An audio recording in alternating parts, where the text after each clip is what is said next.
నమస్తే ఫ్రెండ్స్, నేను మీ Shravani. Welcome back to Shravani's kitchen. ఈరోజు మన ఈ వీడియోలో కమ్మగా తృప్తిగా తినే టేస్టీ ఎగ్ పులుసును చూపించబోతున్నాను. ఎలాంటి మసాలాలు లేకుండా ఈ మెథడ్లో చేసిన ఎగ్ పులుసు రుచి అదిరిపోతుందండి. అన్నంలోకి తృప్తిగా తినేయచ్చు. ఇలా ఓసారి నా స్టైల్లో ట్రై చేయండి. ఈ రుచి మీ అందరినీ ఫిదా చేస్తుంది. మరి లేట్ చేయకుండా కమ్మగా నోరూరించే ఈ గుడ్డు పులుసును ఇంతకీ ఎలా చేయాలో ఇప్పుడు చూద్దాం రండి.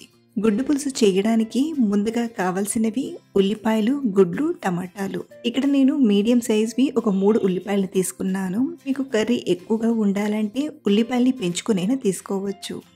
అలాగే 2 టమాటాల్ని, అలాగే గుడ్లు వచ్చేసి ఇక్కడ నేను ఒక 7 గుడ్ల వరకు తీసుకున్నాను.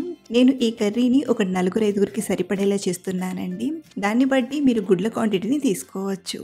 ముందుగా గుడ్లను ఉడికించడానికి ఒక గిన్నెలోకి తీసుకొని సరిపడా నీళ్ళను తీసుకొని బాగా ఉడికించండి.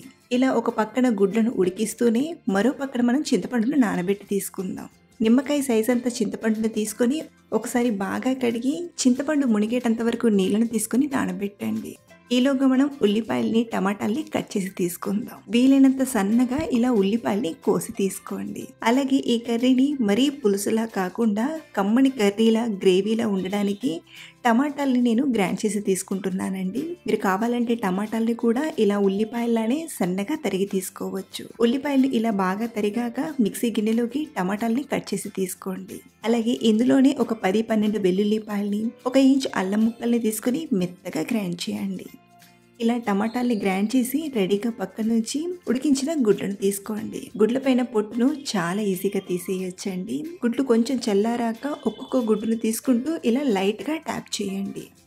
ఇలా చుట్టూ తిప్పుతూ లైట్గా ట్యాప్ చేసామంటే పైన షెల్ అనేది కొంచెం పగిలినట్టుగా అవుతుంది. ఆ తర్వాత మనం ఇలా చేతితో రిమూవ్ చేసామంటే షెల్ అనేది ఈజీగా రిమూవ్ అవుతుంది. సో ఇలా గుడ్డు పైన పొట్టును తీసేసాక లైట్గా ఘాట్లు పెట్టి తీసుకోండి.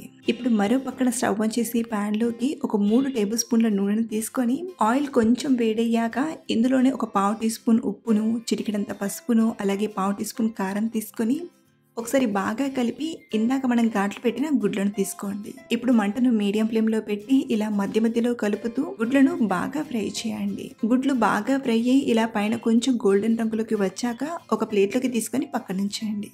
ఇప్పుడు ఇదే ఆయిల్లోకి 1/2 టీ స్పూన్ జీలకర్రను తీసుకొని దూరగా ఫ్రై చేసి ఇందాక మనం కట్ చేసి పెట్టిన ఉల్లిపాయ ముక్కల్ని తీసుకోండి. ఇప్పుడు మంటను హై ఫ్లేమ్లో పెట్టి మధ్య మధ్యలో కలుపుతూ ఉల్లిపాయల్ని బాగా ఫ్రై చేయండి. ఉల్లిపాయల్ని మనం తొందరగా ఫ్రై చేయాలంటే ఇలా ఫ్రై చేసేటప్పుడే రుచికి సరిపడా ఉప్పుని తీసుకొని బాగా ఫ్రై చేయండి. ఇలా ఉప్పు వేసి ఫ్రై చేయడం వలన ఉల్లిపాయలోని నీరు అనేది బయటకు వచ్చి తొందరగా ఫ్రై అవుతాయి. మనం ఈ గుడ్డు పులుసు కోసం ఉల్లిపాయల్ని బాగా ఫ్రై చేయాలి. ఎప్పుడైతే ఉల్లిపాయలు బాగా ఫ్రై అయ్యి ఇలా సాఫ్ట్గా అవుతాయో అప్పుడు ఇందులోకి 2 కట్ చేసిన పచ్చిమిరపకాయ ముక్కల్ని, అలాగే కొంచెం కరివేపాకును, గ్రైండ్ చేసిన టమాటా పేస్ట్ని తీసుకొని బాగా ఫ్రై చేయండి. ఇలా కలుపుతూ మరొక 3-4 నిమిషాలు ఫ్రై చేసామంటే ఇదంతా ఇలా బాగా ఫ్రై అయ్యి లైట్గా ఆయిల్ వదులుతుంది.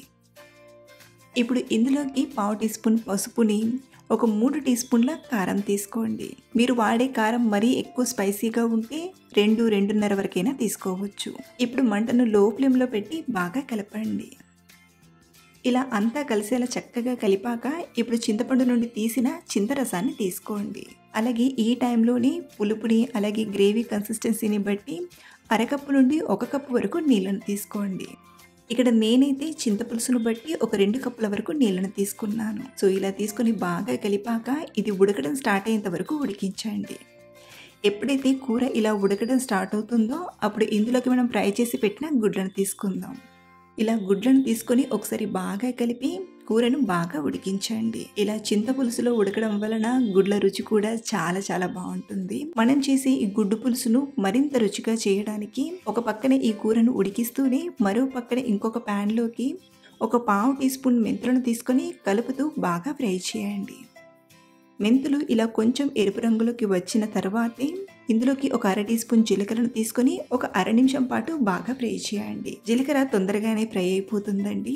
ఇప్పుడు వీటిని ఒక చెక్క పైన కానీ లేదా మిక్సీ గిన్నెలోకి కానీ తీసుకొని మెత్తని పొడిలా గ్రైండ్ చేయండి. ఇవి కొంచెమే ఉన్నాయి కాబట్టి మిక్సీ గిన్నెలో అంత బాగా నలగదు. కాబట్టి ఇక్కడ నేను ఒక చెక్క పైనకి తీసుకొని రోలర్తో రోల్ చేస్తున్నాను. చూడండి, ఇలా మెత్తని పౌడర్లా పొడి చేసి తీసుకోండి. దీన్ని మనం కూరలోకి తీసుకుందాం. మరో పక్కన కూర ఉడకబట్టి 4-5 నిమిషాలు అయ్యింది. పైన కూడా కొంచెం లైట్గా ఆయిల్ పేరుకుంటుంది కదా. ఇప్పుడు ఇందులోకి మనం పొడి చేసిన మెంతి జీలకర్ర పొడిని తీసుకోండి. ఈ పొడి వేయడం వలన ఈ ఎగ్ పులుసు టేస్ట్ అనేది ఎక్స్ట్రా టేస్ట్గా వస్తుంది. సో ఇలా మొత్తం పొడిని తీసుకొని బాగా కలిపి మళ్ళీ కవర్ చేసి మరొక 3-4 నిమిషాలు ఉడికించండి.